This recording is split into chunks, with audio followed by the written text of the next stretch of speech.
صل على سيدنا ومولانا محمد وعلى بسم اللہ الرحمن الرحیم۔ السلام علیکم ناظرین و سامعین کرام۔ پروگرام یاد الہی میں روزانہ عظیم ہستیوں کے تذکارے پاک کیے جاتے ہیں، اور اس کے ساتھ ساتھ کچھ ایسے موضوعات پر گفتگو ہوتی ہے جن سے آپ کو رہنمائی حاصل ہوتی ہے۔ آج شہدائے احد کے حوالے سے گفتگو ہوگی، بالخصوص غزوہ احد جو ہے یہ کیسے پیش آیا، اس کے اسباب کیا تھے، اس کے نتائج کیا تھے، اس حوالے سے گفتگو ہوگی۔ اس سے پہلے آج کتاب الشفا سے آج کا خاص وظیفہ وہ بھی آپ سماعت کر لیجئے۔ جسم کے ہر درد کی مسنون دعائیں۔ اکثر ہمارے ویورز اور لسنرز اس حوالے سے پوچھتے رہتے ہیں، جسمانی درد کے لیے دعائیں پوچھتے ہیں۔ تو آج کے لیے اگر جسم میں کسی بھی مقام پر درد ہو تو درد کے مقام پر ہاتھ رکھ کر اس دعا کو پڑھتے رہیں، انشاءاللہ افاقہ ہوگا۔ 3 دعائیں ہیں، تینوں میں تینوں کر لیں بہت اچھی بات ہے، 2 کر سکتے ہیں، 1 کر سکتے ہیں۔ تو پہلی دعا یہ ہے، یہ حدیث مبارکہ میں بھی موجود ہے، آقا کریم صلی اللہ علیہ وآلہ وسلم تمام مریضوں کے لیے یہ فرمایا کرتے تھے، بسم اللہ تربت ارضنا، بسم اللہ تربت ارضنا برقیقۃ بعضنا، برقیقۃ بعضنا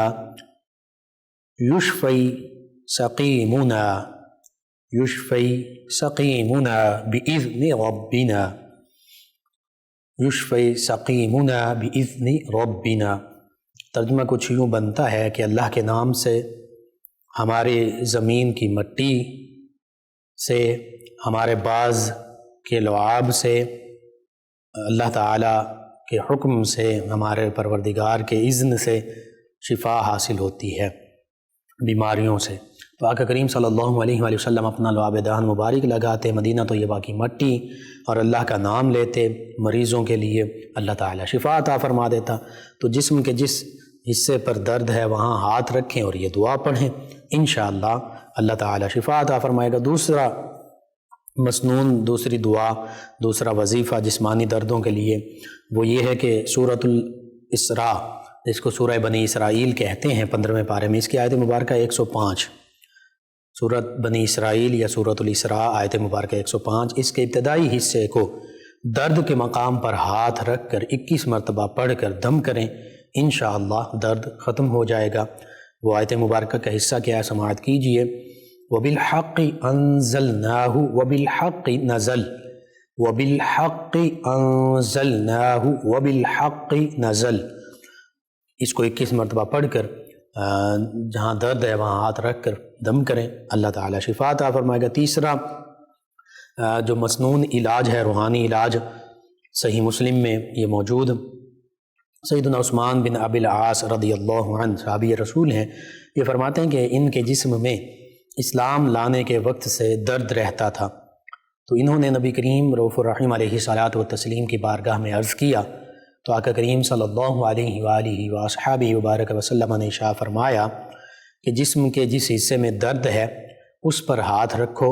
اور 3 مرتبہ بسم اللہ یہ کہو۔ جسم کے جس حصے میں درد ہے وہاں ہاتھ رکھ کر 3 مرتبہ بسم اللہ بسم اللہ بسم اللہ یہ کہو، پھر 7 مرتبہ یہ پڑھو، اعوذ باللہ وقدرتہ من شر ما اجد واحاذر، اعوذ باللہ وقدرتہ من شر ما اجد واحاذر۔ اس کا ترجمہ کچھ یوں ہے، میں اللہ تعالیٰ کے جلال اور اس کی قدرت کی پناہ طلب کرتا ہوں اس بیماری کے شر سے جو مجھے اس وقت لاحق ہے اور جس کے آئندہ لاحق ہونے کا خدشہ ہے۔ یعنی اگر کوئی بیماری موجود ہے یا بعد میں کوئی بیماری لگ سکتی ہے،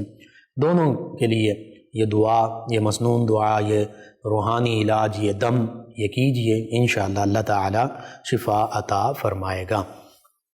یہ 3 علاج ہیں، تینوں کیجئے، آپ کو ضرورت ہے 2 کر لیجئے، کم از کم ان میں سے ایک تو لازمی ہے، کوئی بھی کر لیں۔ انشاءاللہ اللہ تعالیٰ شفا عطا فرمانے والا ہے۔ اپنے اعزاء، اقرباء، رشتہ دار، دوست، احباب، پڑوسی، محلے دار، امت مسلمہ تک یہ روحانی علاج پہنچائیے۔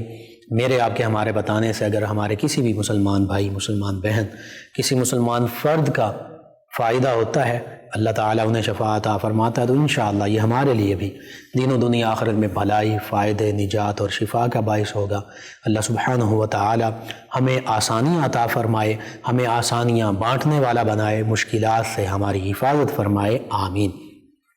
جی ناظرین سامعین، غزوہ احد اور شہداء احد۔ غزوہ احد کا پس منظر سب سے پہلے، اب غزوہ احد جو ہے اس کے حوالے سے سورہ آل عمران میں تفصیل کے ساتھ ذکر موجود ہے، سورہ انفال میں موجود ہے، دیگر کچھ صورتوں میں تذکرہ موجود ہے، سورۃ النساء میں جہاد کا حکم موجود ہے، اور وہ ایسا حکم ہے اس میں اللہ رب العزت فرماتا ہے وَمَا لَكُمْ لَا تُقَاتِلُونَ فِي سَبِيلِ اللَّهِ وَالْمُسْتَضْعَفِينَ وَالرِّجَالِ وَالنِّسَاءِ وَالْوِلْدَانِ يَقُولُونَ رَبَّنَا أَخْرِجْنَا مِنْ هَذِهِ الْقَرْيَةِ الَّذِي ظَالِمُ أَهْلُهَا وَاجْعَل لَّنَا مِن لَّدُنكَ وَلِيًّا وَاجْعَل لَّنَا مِن لَّدُنكَ نَصِيرًا۔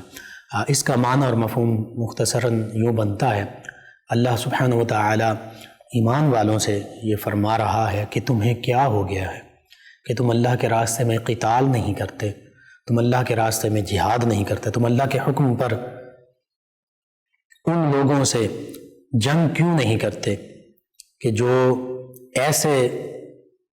کمزور لوگوں پر، جن میں بچے بھی ہیں، عورتیں بھی ہیں، بوڑھے بھی ہیں، مرد بھی ہیں،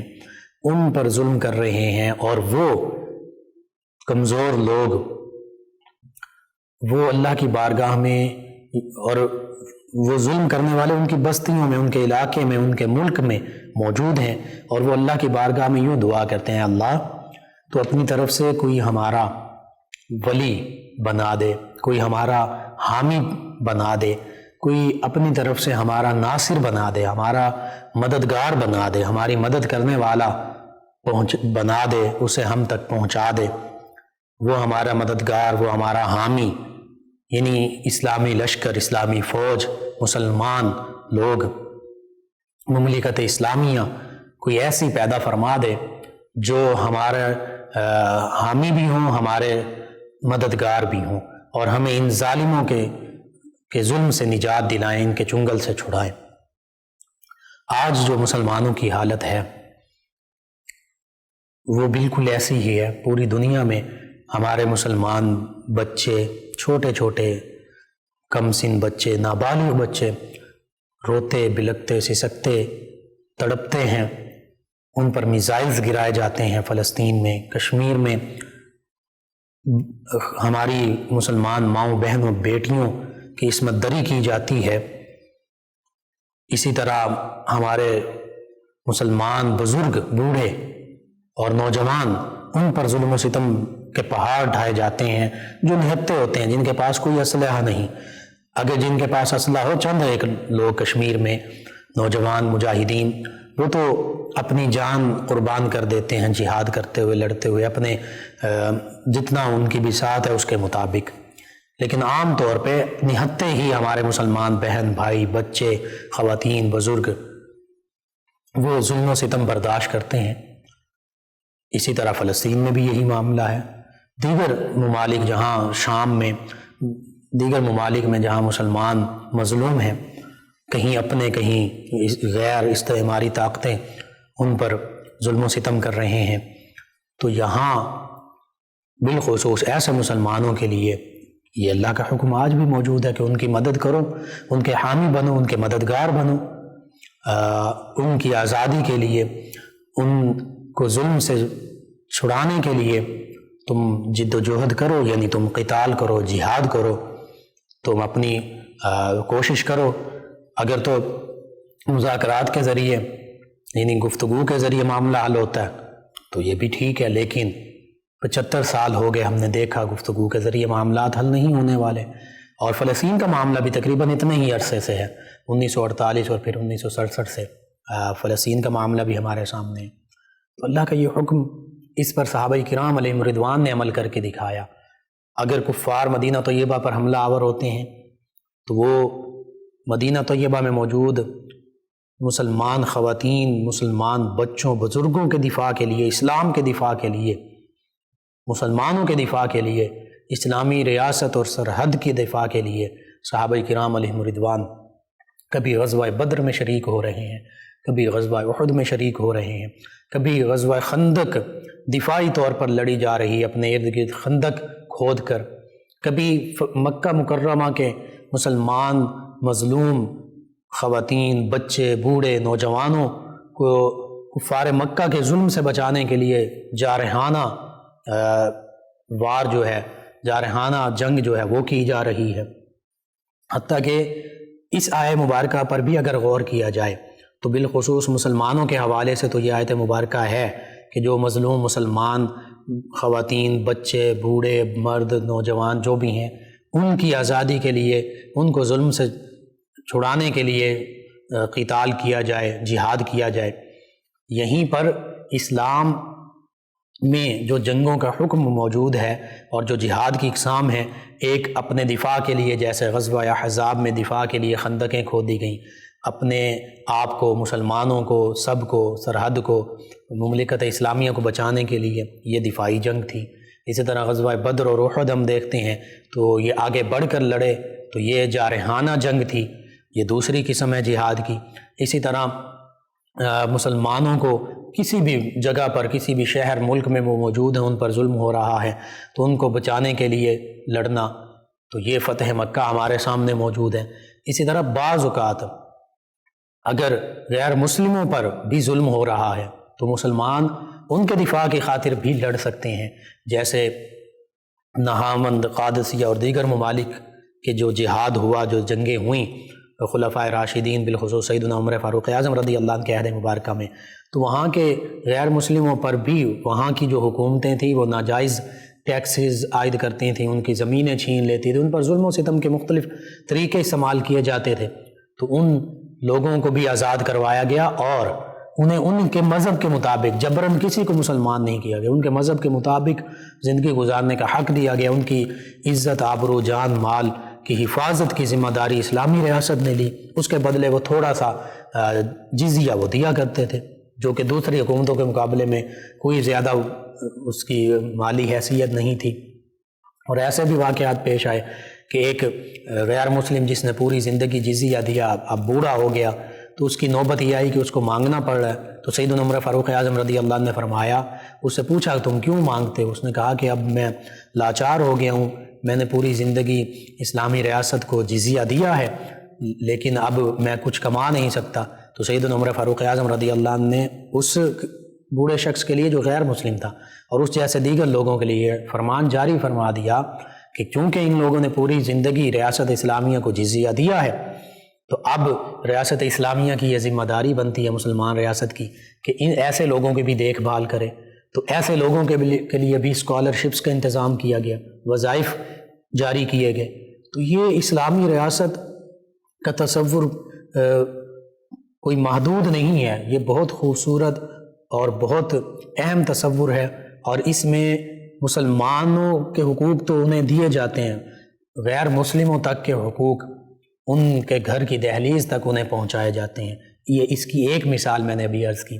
تو غزوہ احد جو ہے یہ پیش کیوں آیا؟ اس کی سب سے بڑی وجہ تو کفار مکہ کی اسلام دشمنی تھی، جو ان کے دلوں میں اسلام اور مسلمانوں کے خلاف نبی رحمت صلی اللہ علیہ وآلہ وسلم کے بارے میں، صحابہ کرام علیہم رضوان کے بارے میں بغض تھا، کینہ تھا، عداوت تھی، دشمنی تھی کہ یہ نبی رحمت صلی اللہ علیہ وآلہ وسلم اور صحابہ کرام یہ پھلتے پھولتے جا رہے ہیں، اسلام پھلتا پھولتا جا رہا ہے، مسلمان بڑھتے جا رہے ہیں، اسلامی ریاست جو ہے وہ گروتھ کرتی جا رہی ہے، یہ کیوں پنپ رہے ہیں، یہ اسلام کیوں آگے سے آگے پھیل رہا ہے، صحابہ کرام علیہ رضوان کی تعداد کیوں زیادہ سے زیادہ بڑھ رہی ہے، نبی کریم صلی اللہ علیہ وآلہ وسلم کا پیغام لوگ زیادہ سے زیادہ کیوں قبول کر رہے ہیں۔ تو یہ اللہ اور اس کے رسول صلی اللہ علیہ وآلہ وسلم کی دشمنی، یہ سب سے پہلی اور بڑی وجہ تھی کہ کفار مکہ نے غزوہ بدر جو ہے وہ بھی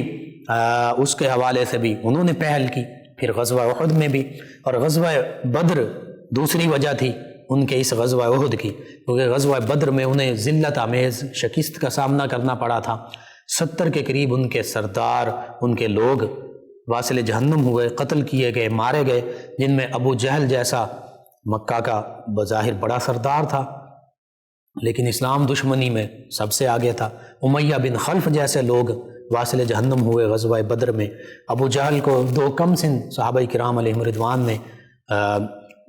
اس پر وار کیا، سیدنا معوذ اور معاذ رضی اللہ عنہما نے۔ یہ صحابہ کرام علیہم رضوان کا جذبہ تھا اسلام کے دفاع کی خاطر، صحابہ کرام مسلمانوں کے اسلامی ریاست اور کے دفاع کی خاطر، اللہ اور اللہ کے حبیب صلی اللہ علیہ وآلہ وسلم کے حکم کی تعمیل کے خاطر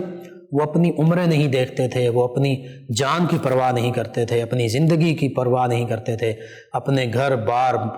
والدین کسی چیز کی انہیں پرواہ نہیں تھی۔ پرواہ تھی تو صرف اور صرف اللہ اور اس کے رسول صلی اللہ علیہ وآلہ وسلم کی پرواہ تھی۔ پرواہ تھی تو صرف اور صرف اسلامی ریاست کی دفاع اور صحابہ کرام علیہم رضوان اور ان کی اولاد کے دفاع کی، ان کے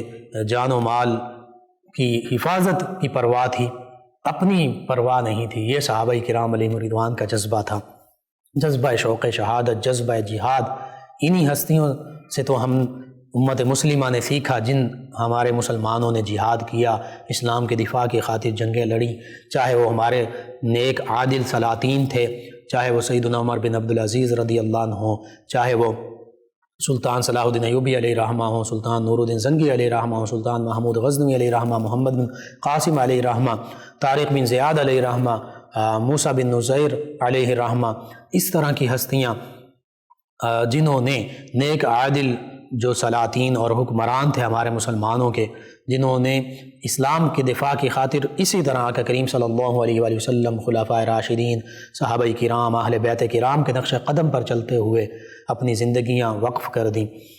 بہرحال غزوہ بدر میں چونکہ بڑے بڑے کفار، ان کے سردار بھی قتل ہوئے،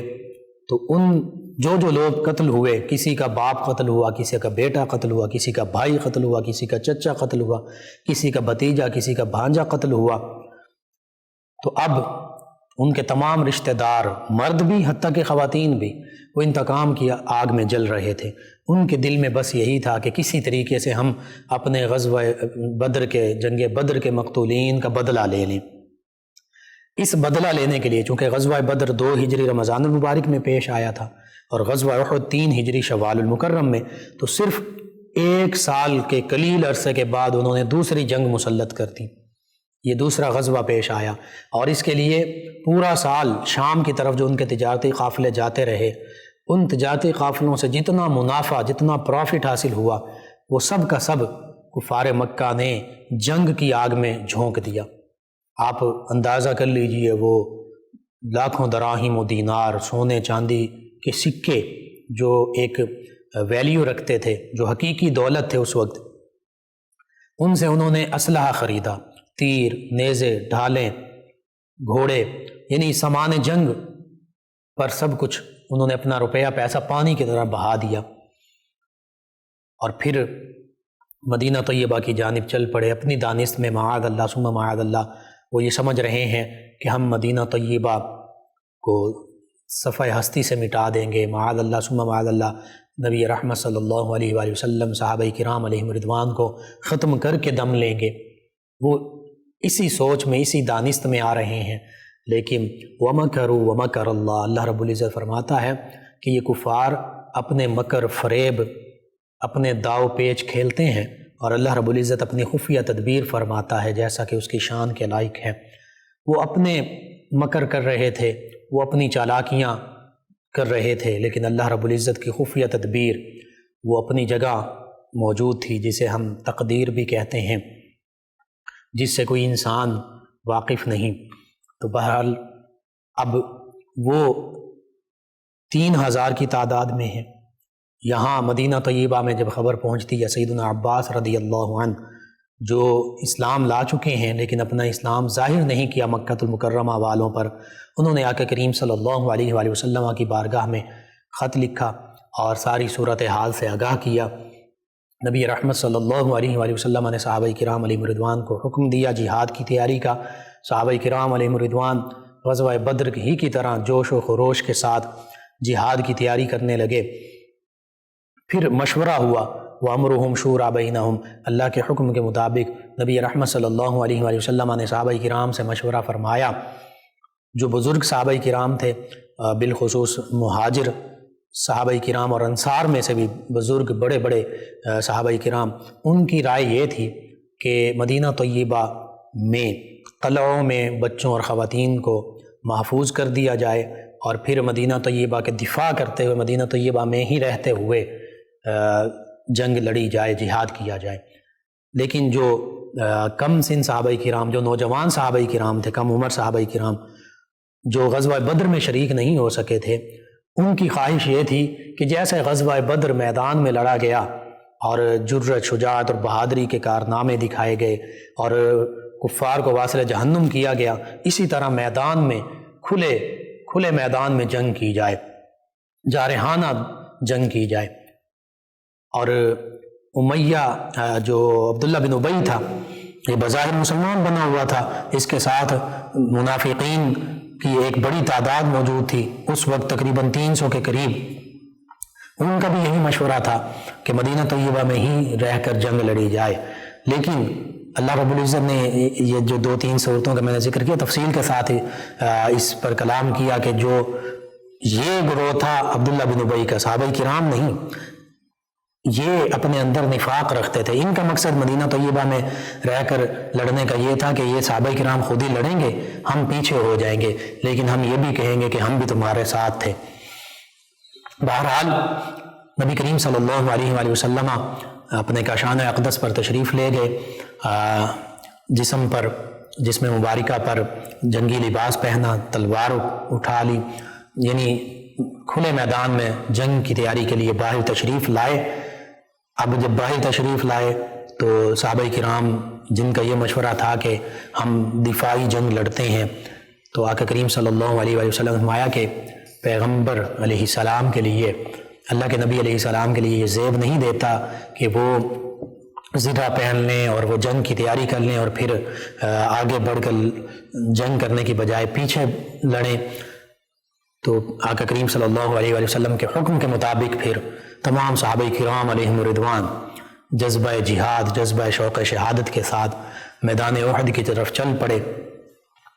جمعۃ المبارک کا دن 14 شوال المکرم، جمعۃ المبارک کی نماز کے بعد صحابہ کرام کا یہ عظیم لشکر چلا۔ عبداللہ بن ابی بھی ساتھ ہے، اس کے 300 لوگ جو منافقین ہیں وہ بھی ساتھ ہیں بظاہر، لیکن راستے میں وہ پیچھے ہٹ گئے اور بہانہ انہوں نے یہ بنایا کہ چونکہ ہماری بات نہیں مانی گئی، ہمارے مشورے کو نہیں مانا گیا، اس لیے ہم اس جنگ میں شامل نہیں ہو سکتے۔ یعنی ہم نے یہ مشورہ دیا تھا کہ مدینہ طیبہ میں رہ کر ہی لڑائی کی جائے۔ اصل ان کا مقصد یہ تھا کہ مسلمانوں کو کسی نہ کسی طریقے سے نقصان پہنچے۔ منافق کا یہی معاملہ ہوتا ہے، بظاہر وہ مسلمان کے ساتھ ہوتا ہے، اور اس وقت بھی یہی معاملہ تھا، وہ اپنے آپ کو مسلمان بھی کہتے تھے، لیکن حقیقت میں وہ صحابہ کرام علیہم الرضوان کے ساتھ بھی بغض رکھتے تھے۔ نبی رحمت صلی اللہ علیہ وآلہ وسلم کے ساتھ بھی ان کے دلوں میں محبت نہیں تھی، ظاہری الفاظ تھے کہ ہم آپ کے ساتھ ہیں، ہم آپ سے محبت کرتے ہیں، لیکن صحابہ کرام علیہم الرضوان حقیقت میں نبی رحمت صلی اللہ علیہ وآلہ وسلم سے کمال محبت فرمانے والے تھے۔ انہی سے ہمیں پتہ چلا کہ نبی کریم صلی اللہ علیہ وآلہ وسلم کے ساتھ محبت کیسے کرنی ہے۔ انہوں نے تو اسی محبت میں اپنی جانیں غزوہ بدر میں بھی قربان کر دیں، غزوہ احد میں بھی قربان کر دیں، غزوہ خندق میں بھی قربان کر دیں، غزوہ خیبر میں بھی، غزوہ حنین میں بھی، غزوہ طائف میں بھی، تمام غزوات میں، فتح مکہ کے موقع پر وہ تو کسی بھی جگہ پر پیچھے نہیں پلٹے۔ یہ منافقین تھے عبداللہ بن ابی جیسے اور اس کے ساتھ دینے والے کہ جو صحابہ کرام علیہم الرضوان کی بھی مخالفت کرتے تھے، نبی رحمت صلی اللہ علیہ وآلہ وسلم کی بھی مخالفت کرتے تھے، بظاہر کہتے تھے کہ ہم آپ کے ساتھ ہیں، ہم بھی مسلمان ہیں، بظاہر بڑے بڑے دعوے کرتے تھے، لیکن حقیقت میں وہ ان ہستیوں کے عمل کے بھی خلاف تھے، ان ہستیوں کی ذات کے بھی خلاف تھے، اور اپنے بغض، اپنی عداوت کا اظہار جب جب انہیں موقع ملتا تھا کرتے رہتے تھے۔ اس کا ایک اظہار انہوں نے غزوہ احد میں بھی کر دیا کہ راستے سے ہی واپس پلٹ گئے اور بہانہ یہ تراشا کہ آپ نے ہمارا مشورہ نہیں مانا۔ غزوہ احزاب میں بھی ان لوگوں نے ایسا ہی کیا، انہوں نے کہا کہ جی ہمارے گھر خالی پڑے ہیں، سورہ احزاب میں تفصیل کے ساتھ موجود ہے، تو ہم تو نہیں لڑ سکتے۔ اللہ رب العزت نے فرمایا کہ ان کے گھر خالی نہیں ہیں، یہ جھوٹ بولتے ہیں، یہ مکر کرتے ہیں، یہ ہیلے بہانے بناتے ہیں۔ بہرحال اب 700 صحابہ کرام علیہم رضوان نبی رحمت صلی اللہ علیہ وآلہ وسلم کی سربراہی میں میدان احد میں پہنچ جاتے ہیں۔ کفار مکہ وہاں پہلے پہنچ چکے ہیں۔ نبی رحمت صلی اللہ علیہ وآلہ وسلم صحابہ کرام علیہ رضوان کے مختلف دستے متعین فرماتے ہیں، میمنہ، میسرہ، سابقہ، ساقہ، یعنی دائیں کا دستہ مقرر فرماتے ہیں، بائیں جانب ایک لشکر مقرر فرماتے ہیں، آگے کی جانب، پیچھے کی جانب، اور انصار اور مہاجر مختلف صحابہ کرام علیہ رضوان کو ان کی سربراہی عطا فرماتے ہیں۔ سیدنا سعد بن معاذ رضی اللہ عنہ، سیدنا سعد بن ابی وقاص رضی اللہ عنہ، اسی طرح سیدنا علی المرتضیٰ رضی اللہ عنہ، سیدنا امیر حمزہ رضی اللہ عنہ، کن کن صحابہ کرام علیہ رضوان کا نام لیا جائے کہ جو پیش تھے، جن کو آقا کریم صلی اللہ علیہ وسلم، سیدنا مصعب بن عمیر رضی اللہ عنہ، پھر سیدنا ابو بکر صدیق رضی اللہ عنہ کو آقا کریم صلی اللہ علیہ وسلم نے عریش پر اپنے ساتھ ٹھہرایا، جو آقا کریم صلی اللہ علیہ وآلہ وسلم کے دفاع کے لیے تمام صحابہ کرام موجود تھے، بالخصوص یہ ہستیاں بھی۔ پھر نبی کریم صلی اللہ علیہ وآلہ وسلم نے جب یہ دیکھا کہ کفار مکہ نے اپنا جو لشکر کا جھنڈا ہے وہ بنو عبد الدار، یہ ایک قبیلہ تھا مکہ المکرمہ کا، اس کے ایک شخص طلحہ بن ابو طلحہ کو دیا ہے، تو آقا کریم صلی اللہ علیہ وآلہ وسلم نے اسی قبیلے کی ایک عظیم ہستی سیدنا مصعب بن عمیر رضی اللہ عنہ کو اسلامی لشکر کا علم بردار بنا دیا، اسلامی پرچم انہیں عطا فرمایا، انہوں نے دفاع کرتے ہوئے اپنی جان قربان کر دی، اس پرچم کو، اسلامی پرچم کو نیچے نہیں گرنے دیا، شہادت کا نذرانہ پیش کر دیا، دونوں ہاتھ کٹوا دیے۔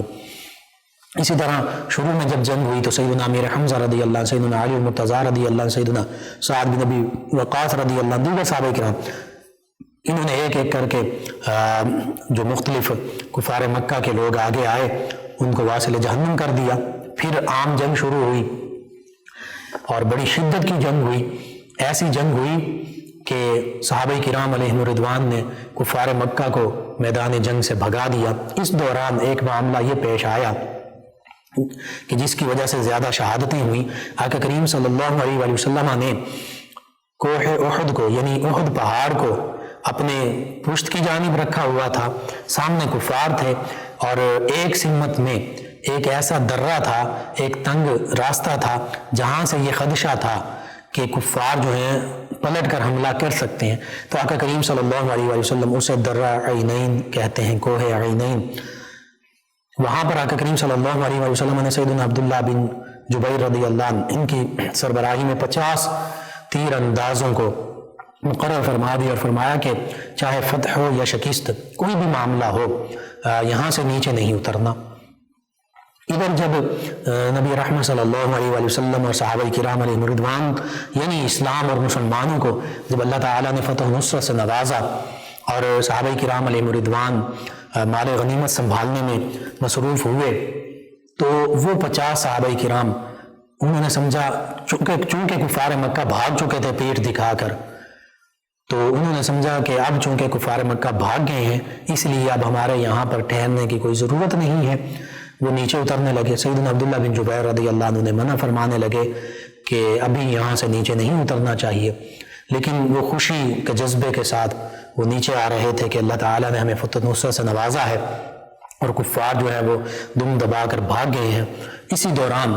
خالد بن ولید رضی اللہ عنہ، جو ابھی اسلام نہیں لائے تھے، جنگی چالیں جانتے تھے، تو جنگی چال کے طور پر انہوں نے جب واپس جاتے ہوئے دیکھا کہ وہ 50 صحابہ کرام علیہ رضوان تیر اندازوں کا ودستہ جو اس راستے پر تعینات ہے جہاں سے واپسی پہ حملہ کیا جا سکتا، وہ نیچے آ چکے ہیں، نیچے آ رہے ہیں، تو خالد بن ولید انہوں نے پیچھے سے اسی گھاٹی سے، اسی درہ عینین سے حملہ کر دیا۔ چونکہ صحابہ کرام علیہ رضوان اس حملے کا انہیں تصور تک نہیں تھا کہ یہ حملہ بھی ہو سکتا ہے، تو اس دوران کئی صحابہ کرام علیہ رضوان انہوں نے شہادت کا جام نوش کیا۔ بظاہر یہ یوں لگتا ہے کہ نقصان ہے، ظاہری نقصان ہے، کافی نقصان ہے صحابہ کرام علیہ رضوان کی شہادت کا، لیکن حقیقت یہ ہے کہ صحابہ کرام علیہ رضوان تو شہادت کے طلبگار تھے۔ اللہ رب العزت نے اس ذریعے سے انہیں شہادت کا مقام و مرتبہ عطا فرما دیا۔ بہرحال تقریباً 70 صحابہ کرام علیہ رضوان نے غزوہ احد میں شہادت کا جام نوش کیا، آقا کریم صلی اللہ علیہ وآلہ وسلم آپ کے دندان مبارکہ جو ہیں وہ شدید زخمی ہوئے، ان سے خون بہا، اور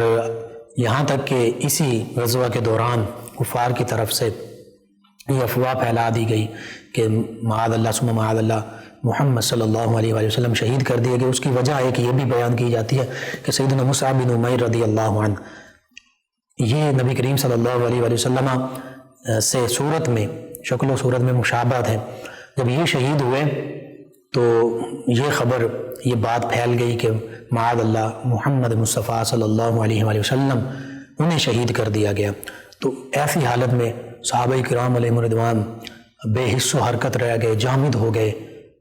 کہ ہمارے آقا مولا صلی اللہ علیہ وآلہ وسلم شہید کر دیے گئے۔ کچھ صحابہ کرام وہ تھے جنہیں کچھ سمجھ نہیں آ رہی تھی کہ اس موقع پر کیا کیا جائے، کچھ وہ تھے جو آقا کریم صلی اللہ علیہ وآلہ وسلم کے قریب تھے، آقا کریم صلی اللہ علیہ وآلہ وسلم کا دفاع کر رہے تھے، کچھ ایسے بھی تھے جنہوں نے کہا کہ اگر ہمارے آقا مولا صلی اللہ علیہ وآلہ وسلم شہید ہو گئے ہیں تو پھر ہمیں بھی اس دنیا میں رہنے کا اب ہمارے لیے بھی کوئی ضرورت نہیں ہے۔ وہ مزید بے جگری سے لڑے اور انہوں نے کفار کو واصل جہنم کیا۔ لیکن جب پتہ چلا کہ آقا کریم صلی اللہ علیہ وآلہ وسلم تو بنفس نفیس تشریف فرما ہے، تو پھر صحابہ کرام علیہم رضوان آپ کے ارد گرد چاروں طرف موجود ہو کر انہوں نے نبی کریم صلی اللہ علیہ وآلہ وسلم کا ایسا دفاع کیا کہ اکثر صحابہ کرام، انصار صحابہ کرام، مہاجر صحابہ کرام اس دوران بھی شہید ہوتے گئے، کچھ شدید زخمی ہو گئے۔ سیدنا شماس بن عثمان رضی اللہ عنہ جیسے جو بعد میں جنہیں مدینہ طیبہ لے جایا گیا اور وہاں ان کی شہادت ہوئی۔ اسی طرح سیدنا سعد بن ابی وقاص، انہیں آقا کریم صلی اللہ علیہ وآلہ وسلم تیر پکڑاتے اور فرماتے ارمی یا سعد، یہ تیر پھینکو کفار کی جانب، فدا کا ابی و امی، میرے ماں باپ تم پر قربان۔ ایسے آقا کریم صلی اللہ علیہ وآلہ وسلم اپنے صحابہ کرام علیہم رضوان کے لیے محبت بھرے جملے فرمایا کرتے، اور صحابہ کرام علیہم رضوان نے بھی وہ محبت اور جانثاری کا مظاہرہ غزوہ بدر میں، غزوہ احد میں بھی کر کے دکھایا کہ اپنی جان، اپنے بچے، صحابہ کرام علیہم رضوان کے صاحبزادگان شہید ہوتے رہے، خود شہید ہوتے رہے، حتیٰ کہ ایسے بھی معاملات ہوئے کہ غزوہ بدر میں، غزوہ احد میں، دیگر غزوات میں بعض اوقات کچھ ایسے بھی صحابہ کرام جنہوں نے اپنے باپ، اپنے چچا، اپنے ماموں، اپنے رشتہ داروں کو واصل جہنم کیا جو کفار کی صفوں میں شامل تھے۔ تو صحابہ کرام علیہم رضوان تو کبھی یہ نہیں دیکھتے تھے کہ ہمارے سامنے کون ہے، چاہے کوئی قریبی، کوئی بیٹا بھی ہے۔ سیدنا ابو بکر رضی اللہ عنہ کے حوالے سے ملتا ہے ان کے ایک بیٹے نے جنہوں نے بعد میں اسلام قبول کیا، غالباً سیدنا عبد الرحمن رضی اللہ عنہ، جب انہوں نے اسلام قبول نہیں کیا تھا تو ایک جنگ میں یہ کفار کی طرف سے لڑ رہے تھے۔ اسلام قبول کرنے کے بعد انہوں نے اپنے والد گرامی سے عرض کیا کہ میرے ابا جان، فلاں جنگ میں آپ میری تلوار کے زد میں تھے، میری تلوار کے نیچے تھے، لیکن میں نے اپنا والد سمجھ کر آپ کو چھوڑ دیا۔ تو سیدنا ابو بکر صدیق رضی اللہ عنہ نے فرمایا کہ بیٹا، اگر تم میرے وار کے نیچے آ جاتے، تم میرے سامنے آ جاتے تو میں تمہیں کبھی نہ چھوڑتا۔ یہ صحابہ کرام علیہم رضوان کا جذبہ تھا کہ اسلام کی خاطر آقا کریم صلی اللہ علیہ وآلہ وسلم کے حکم کی تعمیل کی خاطر، آقا کریم صلی اللہ علیہ وآلہ وسلم کی محبت میں، اللہ کی محبت، اللہ کے حکم کی تعمیل میں یہ اپنے پرائے، اپنے اور غیر کسی کا کوئی فرق نہیں رکھتے تھے۔ اگر بیٹا بھی کفار کی صف میں ہے تو فرما رہے کہ وہ بھی تم بھی میرے سامنے آ جاتے تو میں تمہیں بھی، تمہارا بھی سر قلم کر دیتا۔ یہ صحابہ کرام علیہم رضوان کا جذبہ جہاد تھا۔ اللهم صل على سيدنا ومولانا محمد وعلى آپ سماعت فرما رہے ہیں پروگرام یاد الہی۔ ناظرین سامعین، غزوہ احد، اس کا ذکر بہت طویل ہے، اس مختصر وقت میں اس کا خلاصہ ہی میں پیش کر رہا ہوں۔ تمام کے تمام صحابہ کرام علیہم رضوان کا اگر ایک ایک کر کے ذکر کیا جائے تو کافی وقت درکار ہے، پھر خصوصاً شہداء احد کا ذکر کیا جائے، ہر ایک صحابی رضی اللہ عنہ ایک سے بڑھ کر ایک اور ایک دوسرے سے بڑھ کر جرأت، شجاعت اور بہادری کے ساتھ انہوں نے شہادت کا جام پیا۔ سیدنا امیر حمزہ رضی اللہ عنہ کفار کو واصل جہنم کرتے ہوئے وحشی کے نیزے کا نشانہ بنے، شہادت کا جام پیا۔ سیدنا مصعب بن عمیر دونوں ہاتھ کٹوا دیے، پھر شہادت آپ کو ملی۔ ایک ایسے صحابی جو غزوہ بدر میں شریک نہیں ہو سکے تھے اس وجہ سے کہ ان پر جہاد فرض ہی نہیں تھا، یعنی وہ معذور تھے، ٹانگ سے وہ تھوڑا سا لڑکھڑا کر چلتے تھے، سیدنا عمر بن جموح رضی اللہ عنہ غزوہ احد میں انہوں نے بالخصوص اجازت لی کہ مجھے اجازت دیجیے، آقا کریم نے اجازت دے دی ان کے جذبہ جہاد کو دیکھتے ہوئے۔ انہوں نے کفار کو واصل جہنم کیا اور یوں ہی لڑتے لڑتے خود بھی شہید ہو گئے۔ اسی طرح دو بالکل کم سن صحابہ جن کی عمریں ابھی 15 برس بھی نہیں تھی، 15 برس سے کم عمر صحابہ کرام کو جہاد میں شامل نہیں کیا جاتا تھا، کیونکہ یہ بلوغت کی شرعی عمر ہے، یعنی دیر سے دیر جو ہے وہ 15 سال کی عمر ہوتی ہے، اس سے پہلے بھی بالغ ہو جاتے ہیں بچے۔ بہرحال اس موقع پر یہ معاملہ پیش آیا، رافع بن خدیج انہوں نے اپنے یہ پاؤں کی انگلیوں کے بل کھڑے ہو گئے اور ان کو بھی شامل کر لیا گیا۔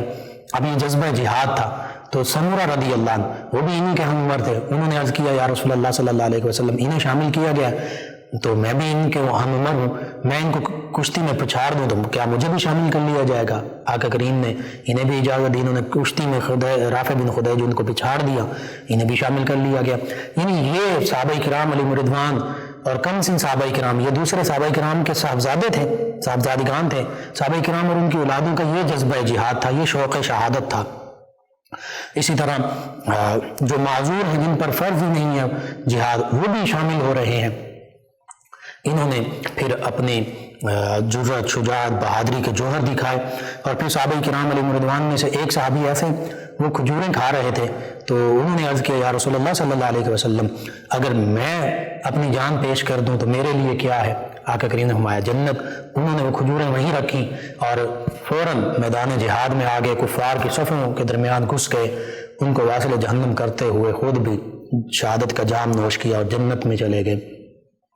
کن کن صحابی رضی اللہ عنہ کا ذکر کیا جائے، کیسے کیسے جرأت، شجاعت اور بہادری کے انہوں نے جوہر دکھائے۔ آج غزوہ احد ہمارے لیے یہی سبق ہے اس میں کہ آج تمام امت مسلمہ متفق ہو جائے، متحد ہو جائے، اسلام کے دفاع کی خاطر، مسلمانوں کے دفاع کی خاطر، اسلامی ریاستوں کے دفاع کی خاطر، اللہ کے حکم کی تعمیل کی خاطر، اللہ کے نبی صلی اللہ علیہ وسلم کے حکم کی تعمیل کی خاطر اس فریضے کو نبھاتے ہوئے مسلمانوں کے لیے کشمیر کے، فلسطین کے، دیگر اسلامی ممالک میں جہاں مسلمان مظلوم ہیں ان مسلمانوں کے دفاع کی خاطر آج بھی ضرورت ہے کہ ہمارے مسلمان جو ہیں وہ جہاد کریں، وہ قتال کریں، وہ جنگ کریں۔ اللہ رب العزت ہمیں اس کی توفیق عطا فرمائے، اللہ تعالیٰ عالم اسلام کو سربلندی عطا فرمائے، ہمارے مسلمان جو مظلوم ممالک ہیں، لوگ ہیں، انہیں اللہ تعالیٰ آزادی اور فتح و نصرت عطا فرمائے، آمین۔ ناظرین سامعین دوران میں جوائن کیا غالباً کلثوم صاحبہ کہتی ہیں السلام علیکم بھائی کیا حال ہے؟ جی وعلیکم السلام الحمدللہ۔ انہوں نے اپنے حالات کے حوالے سے وظیفہ پوچھا ہے۔ جی آپ ایک تو درود پاک کی کثرت کیجئے اور دوسرا یا اللہ یا سلام یا اللہ یا سلام، اس کو کثرت سے پڑھیں، انشاءاللہ اللہ تعالیٰ بہتر فرما دے گا۔ ڈوگر برادران ہیں ہمارے ریگولر لسنرز میں شامل ہیں، انہوں نے سلام کہا، جی وعلیکم السلام، آپ کا شکریہ۔ ان کے علاوہ عبدالعزیز صاحب نے ہمیں جوائن کیا، آپ کا شکریہ، اور ارشاد صاحب نے ہمیں جوائن کیا ہے۔ غزوہ احد میں 70 تقریباً صحابہ کرام کی شہادت ہوئی اور غالباً اتنے ہی کفار جو ہیں وہ واصل جہنم ہوئے۔ ان کے علاوہ ہمیں جوائن کیا ایک اور ہمارے لسنر ہیں، یہ کہتے ہیں السلام علیکم، جی وعلیکم السلام، کہتے ہیں انکل پلیز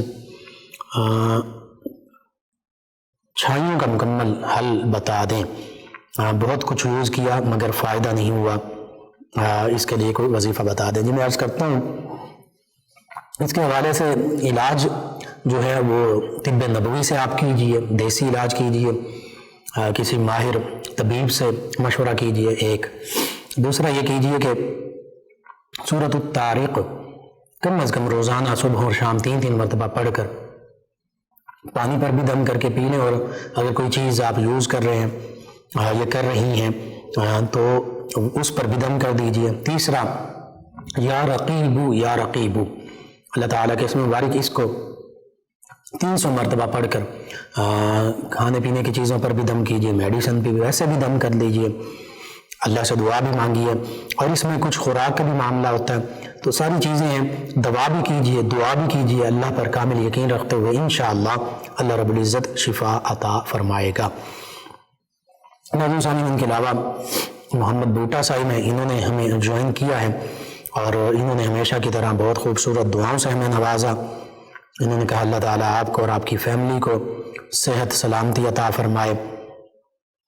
اور دیگر امت مسلمہ کے لیے انہوں نے دعا کی ہے کہ اللہ تعالیٰ امت مسلمہ جو اللہ کی بارگاہ میں حاضر ہوگی ان کی مغفرت فرمائے، باقی لوگوں کے لیے آسانیاں عطا فرمائے۔ بہت ہی خوبصورت دعاؤں سے نوازتے ہیں۔ مدینہ طیبہ کی زیارت کی انہوں نے دعا کی، اللہ رب العزت یہ تمام دعائیں میرے آپ کے ہم سب کے حق میں قبول فرمائے۔ اللہ رب العزت تمام امت مسلمہ کو ہر قسم کی عافیت اور سلامتی عطا فرمائے۔ اللہ رب العزت تمام مسلمانوں کو، مجھے بھی آپ کو بھی کعبۃ اللہ کی حج اور زیارت کی بار بار سعادت عطا فرمائے، مدینہ طیبہ میں بار بار بادب حاضری کی سعادت عطا فرمائے۔ آپ کا بہت شکریہ، آپ ہمیں خصوصی دعاؤں میں یاد رکھتے ہیں۔ ایک اور ہماری لسنر ہیں غالباً فیضا صاحبہ، کہتے ہیں السلام علیکم بھائی۔ جی وعلیکم السلام، کہتے ہیں کہ پروگرام بہت اچھا ہے، آپ کی باتیں بہت اچھی ہیں۔ جی آپ کا شکریہ، یہ اللہ اور اللہ کے حبیب صلی اللہ علیہ وآلہ وسلم ہی کی محبت بھری باتیں ہیں تو کیوں نہ اچھی ہوں، اس میں میرا تو کوئی کمال نہیں ہے۔ جن ہستیوں کا ہم ذکر کرتے ہیں ان کا ذکر ہی بڑا پاکیزہ ہے، وہ ہستیاں ہی بڑی پاکیزہ ہستیاں ہیں، ان کی سیرت، ان کا اخلاق، ان کے کردار آج بھی میرے لیے، آپ کے لیے، ہم سب کے لیے مشعل راہ ہے۔ اگر ہم ان ہستیوں کے نقشہ قدم پر چلنے والے بن جائیں تو پھر دیکھیں کیسے ہماری یہ دنیا بھی سمر جائے، قبر بھی، آخرت بھی ہماری سمر جائے۔ اللہ رب العزت دعا ہے اللہ تعالیٰ ہمیں ان تمام معروضات پر عمل پیرا ہونے والا بنائے۔ آپ تمام ویورز کا، لسنرز کا شکریہ، آپ ہمیں جوائن کرتے ہیں، اپنے فیڈ بیک سے آگاہ کرتے ہیں۔ ناظرین و سامعین، پروگرام یاد الہی کا وقت ختم ہوا چاہتا ہے، انشاءاللہ کل صبح دوبارہ آپ سے ملاقات ہوگی۔ پروگرام یاد الہی میں اپنے میزبان محمد لقمان رضا اور ہماری ٹیم کو اجازت دیجیے۔ اللہ نگہبان۔ اللہم صل علی سیدنا و مولانا